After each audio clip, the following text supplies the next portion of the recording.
মিসি বিলাই ভবিষ্যতে মিসি বিলাই খেলা, এটারও একটা হিসাব বুঝবেন না, ঠিক আছে?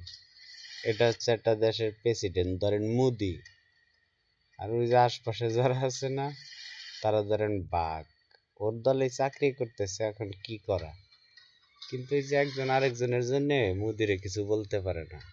আরে ছেলে মিসি মিলাই ভবিষ্যতে প্রতিটা দেশের প্রেসিডেন্ট এভাবে মানে জনগণের চর থাপুর খাইতে খাইতে এইভাবে সার্কাস দেখার লাগবে। ভবিষ্যতে ইমাম মাহাদি আসার সাথে সাথে কি যে হবে ওদের ধারণাই নেই।